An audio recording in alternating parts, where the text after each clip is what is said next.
Assalamualaikum warahmatullahi wabarakatuh. Selamat pagi, salam sejahtera untuk kita semua. Yang saya hormati Ibu Ernia Susana, STM, SI, selaku dosen penguji, serta Ibu Hajah Suharyati, STM, SI, selaku dosen pembimbing. Terima kasih atas kesempatan yang telah diberikan kepada saya untuk menyampaikan seminar proposal pada hari Minggu 1 Januari 2023. Sebelumnya, perkenalkan, nama saya Ragil Ardiansyah dengan NIM P220401200037 dari program studi Diploma 3 Teknologi Elektromedis jurusan Teknik Elektromedik Politeknik Kesehatan Kemenkes Jakarta 2. Ini ada latar belakang di mana saya menggunakan 3 latar belakang, yaitu menghindari nyeri pada otot. Otot adalah satu dari banyak bagian penting yang ada pada tubuh manusia. Otot berfungsi untuk mengendalikan pergerakan tulang di sekitar sumbu sendi, membantu menstabilkan pergerakan dan mobilitas sendi dalam struktur tubuh manusia. Otot akan berfungsi dengan normal jika saraf dan otot dapat bekerja sama dengan baik. Salah satu keluhan pada otot di tubuh manusia yaitu mengalami nyeri otot. Manusia yang mengalami gangguan tersebut yaitu gangguan muskuloskeletal bisa tergiring untuk mengkonsumsi obat-obatan penghilang nyeri otot. Padahal, beberapa obat tersebut mengandung zat yang nantinya jika dikonsumsi jangka panjang tanpa resep dokter akan menyebabkan efek samping, diantaranya yaitu sakit mah, menghambat pembentukan sel darah, dan keropos pada tulang.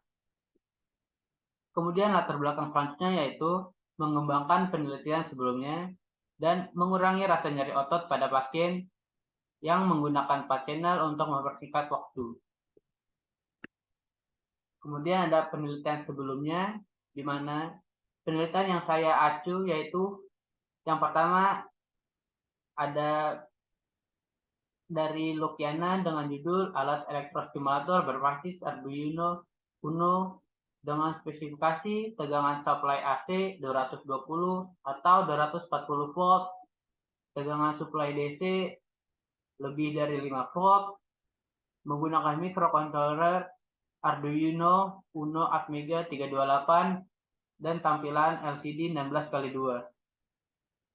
Pemilihan frekuensi di 10 Hz, 20 Hz, 30 Hz dengan waktu maksimal 30 menit dengan bentuk pulsa Faraday continuous dan interrupted. Kemudian judul kedua yang saya tuju yaitu pemodelan elektrostimulator berbasis microcontroller Atmega 8535 oleh Ian Andri Sampurno dengan spesifikasi tegangan supply AC 220 volt, tegangan supply DC lebih 12 volt, 12 volt, dan plus 5 volt. Dengan pemilihan frekuensi 5 Hz, 10 Hz, 15 Hz, dan 20 Hz. Dengan waktu maksimal 25 menit dan bentuk pulsa Faraday continuous dan interrupted. Kemudian ada rumusan masalah. Yang pertama yaitu bagaimana merancang alat elektrostimulator berbasis microcontroller. Yang kedua yaitu ada bagaimana merancang alat elektrostimulator dengan 4 channel. Selanjutnya ada batasan masalah. Yang pertama yaitu mendesain dan membuat alat elektrostimulator baik hardware maupun software. Yang kedua ada menggunakan pengaturan waktu. Yang ketiga menggunakan 4 channel. Tujuan penelitian yaitu tujuan umumnya merancang dan membangun alat elektrostimulator dengan basis microcontroller dengan 4 channel. Menggunakan 4 channel bisa mempersingkat waktu terapi. Tujuan khususnya yaitu membuat dan menguji alat elektrostimulator dengan 4 channel 8 probe. Membuat sistem pengaturan waktu, pengaturan daya, dan 2 tipe gelombang. Kemudian ada alur penelitian di mana Penulis pertama melakukan persiapan. Setelah itu penulis melakukan perancangan alat dari software maupun hardware yang kemudian nanti melakukan pembuatan alat. Setelah alat jadi, kemudian alat diuji coba. Pada saat uji coba, data yang dihasilkan akan diolah, nantinya data akan dianalisis yang menghasilkan sebuah kesimpulan di mana alat layak atau tidak layak digunakan. Kemudian ada rancangan alat di mana spesifikasi teknis yaitu nama alat, elektrostimulator 4 channel dengan tegangan suplai AC 220 volt, dengan suplai DC lebih 5 volt, dengan microcontroller Arduino Uno Atmega 328P, dengan layar LCD 16x2, pemilihan frekuensi 15 Hz, 30 Hz, 45 Hz, dengan setting waktu 5 menit, 10 menit, 15 menit, dengan bentuk pulsa Faraday continuous dan intermittent. Kemudian blok diagram, yaitu listrik dari PLN akan masuk ke alat melalui power supply. Nanti power supply akan masuk ke microcontroller, di mana microcontroller nanti akan membagi tegangan listrik tersebut menjadi 5 volt DC ke bagian-bagian lain, yaitu ada bagian waktu, ada bagian LCD, ada bagian rangkaian arus. Nanti di rangkaian arus ada trafo yang nantinya bisa menurunkan dan menaikkan, kemudian dari rangkaian arus tersebut kemudian dialirkan ke elektroda, nanti dari elektroda akan menuju ke pasien.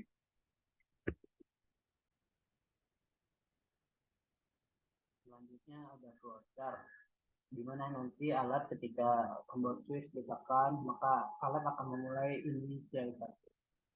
Setelah inisialisasi maka akan muncul tampilan pemilihan mode. Setelah itu ada pemilihan timer. Setelah itu ada setting frekuensi. Setelah semua tersetting maka tekan start untuk memulai terapi. Kemudian terapi dimulai. Reset digunakan untuk jika pasien mengeluh sakit karena frekuensi yang tinggi atau ingin mengganti mode terapi maka digunakan. Ketika tidak diinginkan maka terapi berlanjut hingga selesai sesuai peluang waktu.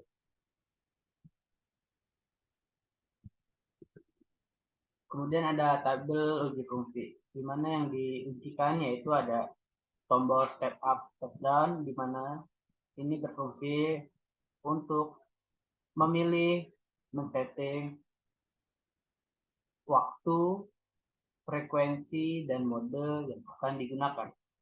Kemudian ada tombol reset yang digunakan untuk mereset alat ketika saat terapi pasien ingin mengganti mode atau mengganti frekuensi yang digunakan.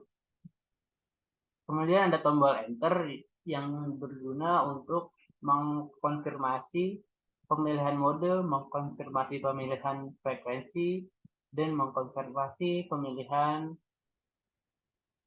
waktu. Dia juga berfungsi untuk memulai terapi ketika semua sudah tersetting sesuai dengan yang diinginkan pasien. Kemudian ada kabel power yang digunakan untuk menyambung alat dengan display dari PLN.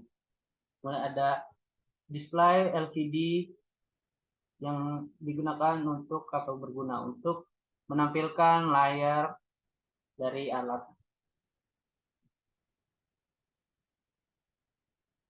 Kemudian ada pengukuran frekuensi, di mana frekuensi yang saya pilih ada 15 Hz, ada 30 Hz, ada 45 Hz. Diharapkan frekuensi-frekuensi tersebut pada saat diujikan sesuai dengan apa yang di-set di alat pada saat mode continuous ataupun pada saat mode intermittent. Kemudian ada jadwal penilaian. Di mana kegiatan pertama yaitu penentuan judul dan penyusunan proposal KTI yang dilaksanakan pada bulan Oktober, November, dan Desember di tahun 2022. Kemudian ada pendaftaran proposal dan sidang proposal yang dilakukan pada Januari di tahun 2023. Kemudian ada pembuatan alat pada bulan Januari dan Februari di tahun 2023. Lanjutkan analisa data, penyusunan KTI, pendaftaran sidang alat KTI, dan sidang alat KTI yang dilaksanakan pada bulan Maret, April, Mei, Juni, dan Juli di tahun 2023. Sekian sidang seminar proposal yang bisa saya sampaikan. Kurang lebihnya mohon maaf. Terima kasih telah menyimak. Wabillahi taufiq wal hidayah. Wassalamualaikum warahmatullahi wabarakatuh.